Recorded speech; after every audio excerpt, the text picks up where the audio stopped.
Je suis avec Faustin Chimanga de LGD, le parti politique de Matata Pogno. Bonsoir Faustin, bienvenue à toi. Merci beaucoup pour votre invitation. Alors, 20 années de prison requis contre Matata Pogno,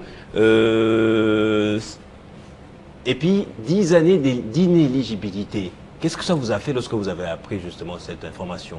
Je commencerai par remercier les millions de Congolais qui soutiennent Matata Pogno Mapon et j'encourage les camarades du parti Leadership et Gouvernance pour le Développement d'apporter leur soutien indéfectible à l'honorable Matata Pogno Mapon, président national du LGD. C'est lui qui est le porteur de l'espoir pour le peuple congolais qui veut sortir du gouffre dans lequel il se trouve. Et Matata Pogno Mapon remercie aussi tous les Congolais qui ont exprimé haut et fort, avec courage, leur soutien à sa personne. Parce que vous savez que Matata Pogno Mapon, c'est celui qui vient du ciel. J'ai traduit là l'expression qui est utilisée souvent au Maniema pour désigner Matata Pogno Mapon comme celui qui vient du ciel, celui qui est porteur de la vérité. Et aujourd'hui, vous l'avez dit, il y a les procureurs qui ont requis 20 ans de prison sans honte, sans tenir compte de ce que ça peut causer comme drame dans le pays. Parce que Matata Pogno Mapon, qui incarne l'histoire de la RDC, qui incarne l'espoir de la RDC, qui incarne l'avenir de la RDC, est les leaders de plusieurs Congolais. Alors, Matata Pogno n'est-il pas dans un jeu qui va jouer en sa défaveur, notamment en affrontant par des qualificatifs qui frisent un peu les invectives, c'est pratiquement des insultes, en disant que les juges de la plus haute juridiction judiciaire de la RDC seraient manipulés par la présidence de la République. Il ne s'attirera pas peut-être pas la foudre de ces gens-là. Non mais écoutez, vous savez, si quelqu'un veut prouver au monde et aux Congolais qu'il n'est pas manipulé, il doit respecter les lois de la République. La question se pose aujourd'hui. Est-ce que les juges de la Cour constitutionnelle respectent la Constitution? Ceux qui nous suivent à la maison ont répondu, j'allais dire, par les négatifs. Allons calmement. Qu'est-ce qu'ils ont violé? On peut aller ligne par ligne. Non. Qu'est-ce qu'ils ont violé initialement d'abord? Je vais en venir. Ouais. Les juges ne respectent pas la Constitution. Donc, les juges de la Cour constitutionnelle ne sont pas en train de faire leur travail. Le travail de la Cour constitutionnelle, c'est respecter la Constitution. Dans les dossiers dits de Boukangalonzo, il y a eu près de 44 violations de la Constitution. Pour parler que de ça. Ils ont violé plusieurs principes généraux du droit. Les droits de la défense n'est pas respecté. Et ceux qui sont juristes, qui nous suivent, peuvent interroger les textes pour voir dans quel texte légal où on peut juger un député national sans lever ses immunités. Mais on a déjà commencé des poursuites contre lui alors qu'il était sénateur. Est-ce que vous avez suivi les explications du procureur de la Cour constitutionnelle? Mais écoutez, très cher Gaëtan, il y a le principe du droit qui veut que quand un prévenu ou un justiciable est devant le juge et que son statut change, il faut que la procédure puisse se conformer au nouveau statut de la personne qui est accusée. C'est les principes généraux du droit. Il ne le savait pas, premièrement, parce qu'il s'est présenté pourquoi avant de se rebiffer et invoquer ses immunités Matata Pogno parlementaires. Mapon l'a dit à l'Assemblée nationale, il s'est présenté par respect pour la Cour constitutionnelle et par le respect pour le droit. C'est quelqu'un qui est respectueux des droits. C'est comme ça que Matata Pogno Mapon, aujourd'hui, et tous les Congolais qui le soutiennent, les millions de Congolais qui le soutiennent, demande à la Cour constitutionnelle de respecter les lois, de respecter la Constitution. Ceux qui sont aujourd'hui en train de créer un climat qui n'est pas intéressant pour la justice, qui est déjà malade, déclaré comme tel par les premiers magistrats suprêmes, qui a considéré que la justice est malade. Et aujourd'hui, on a encore la preuve que la justice est quasiment dans le coma. Et si les juges de la Cour constitutionnelle ne reviennent pas à la raison pour se dire il ne faut pas considérer que la constitution de la RDC c'est un torchon La Constitution n'est pas à torchonner avec.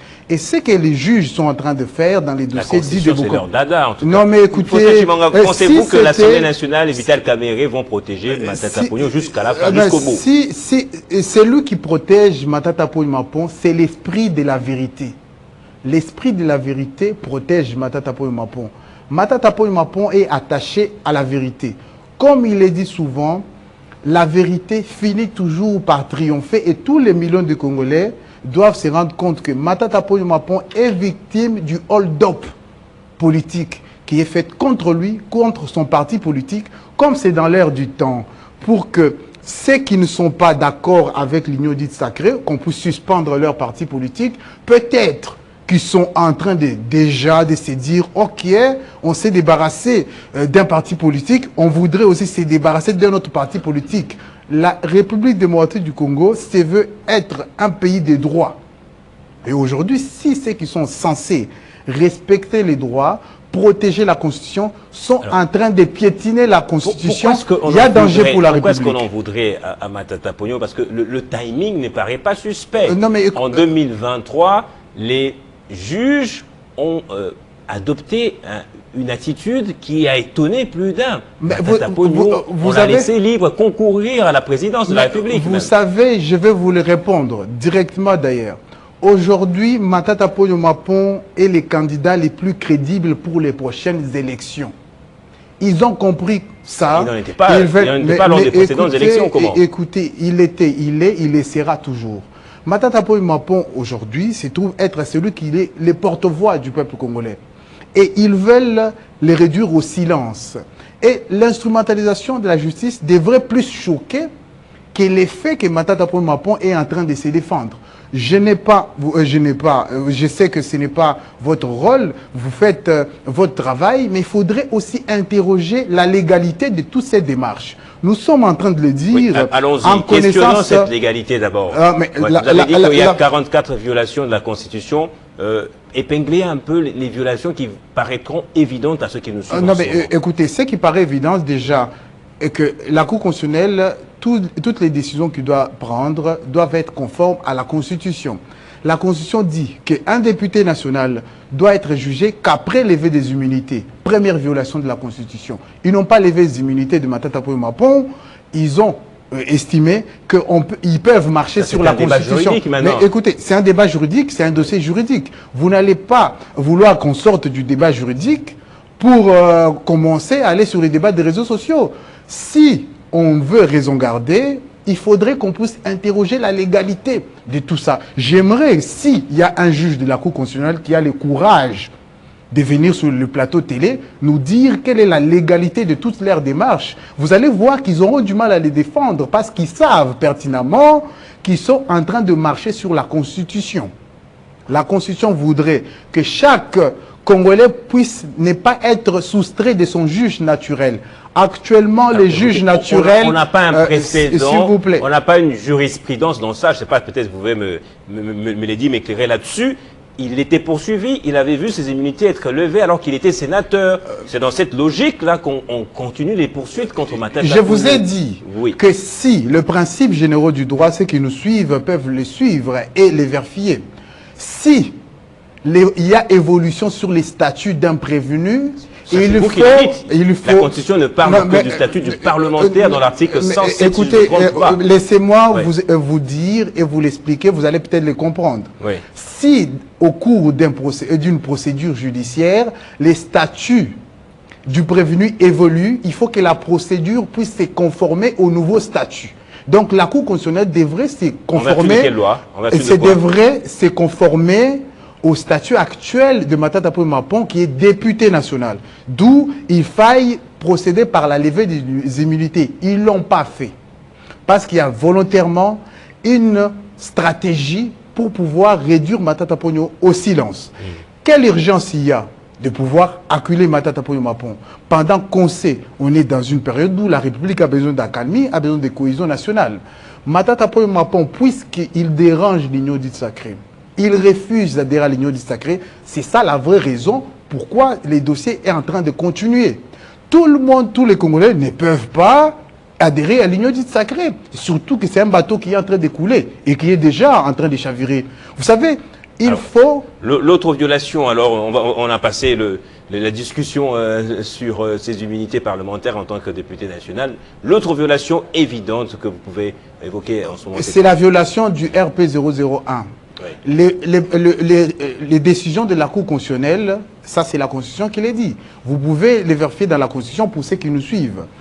Les décisions de la Cour constitutionnelle sont exécutoires, opposables à tous. Ils ne peuvent faire l'objet d'aucun recours. RP 001 a été prise. La Cour constitutionnelle s'est déclarée incompétente. Et aujourd'hui, par une magie de la justice, selon le président actuel de la Cour constitutionnelle, pour ne pas le citer, Dieudonné Kamuleta, selon la justice qu'il veut imposer aux Congolais, selon une procédure propre à lui-même, il est en train de marcher sur RP 001. Une deuxième violation de la Constitution. Donc vous voyez, il y a plusieurs violations de Constitution qui sont là, qui ont été soulevées. Et d'ailleurs, je pourrais peut-être vous en dire un mot aussi. Alors, si aujourd'hui on faisait une demande de levée d'immunité ou des immunités de Matata Ponyo, vous ferez l'économie, vous passerez justement de la violation de RP 001. Non mais écoutez, peut-être vous avez plusieurs tours dans vos bras là, que vous sortirez à chaque fois. Non mais il n'y a pas de tour, très cher Gaëtan. Il n'y a que le respect de la Constitution qu'il faut faire.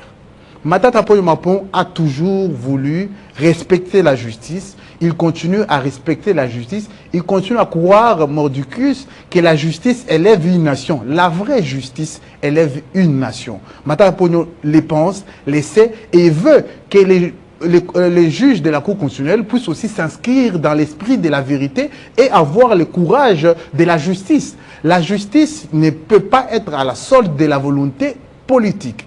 Matata Ponyo Mapon l'a dit devant la représentation nationale, que d'ailleurs les procureurs a considéré comme les 110 ans Assemblée nationale. Il n'y a plus aucun respect pour l'institution Assemblée nationale, visiblement, parce qu'on veut à tout prix condamner un député national qui a toutes ses immunités. Donc vous comprenez là que on marche sur la justice, on marche sur les principes généraux du droit. Mais écoutez, dans cette République, la plus haute institution de la RDC, c'est la présidente de la République. Il y a le pouvoir judiciaire, il y a le pouvoir exécutif, il y a le gouvernement aussi, le pouvoir exécutif. Et c'est lui qui conduit les pouvoirs exécutifs, c'est la présidence de la République. Donc, s'il y a possibilité qu'il y ait injonction, il y a, par exemple, comme on l'a vu dans les cas de la suspension du PPRD, il y a un ministre qui a pris des décisions. Est-ce qu'il avait le droit de le prendre? Non.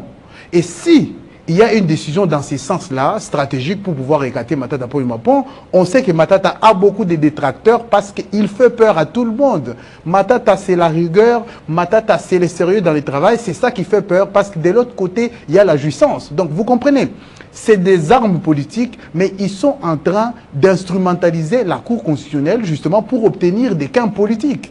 Matata Ponyo Mapon veut respecter la justice et est en train de respecter la justice. Il faut aussi que la justice ou les juges de la Cour constitutionnelle respectent les lois de la République. Ils ne peuvent pas marcher sur la Constitution en estimant qu'ils doivent créer la loi. Donc, vous avez dit tout à l'heure là que actuellement, nous sommes en pleine crise sécuritaire. L'acharnement ou les poursuites contre Matata Ponyo ne vont pas dans l'esprit même de la dernière déclaration conjointe entre les rebelles et le gouvernement congolais, c'est ça? Non mais écoutez, c'est que Matata Ponyo Mapon est en train de subir... Quelle est votre position par rapport à ça? C'est que Matata Ponyo est en train de subir, c'est de l'acharnement politique. On veut museler l'opposition. Matata Ponyo Mapon est opposant à Félix Antoine Tshisekedi Tshilombo. D'où il faut les laminer, il faut instrumentaliser même la Cour constitutionnelle.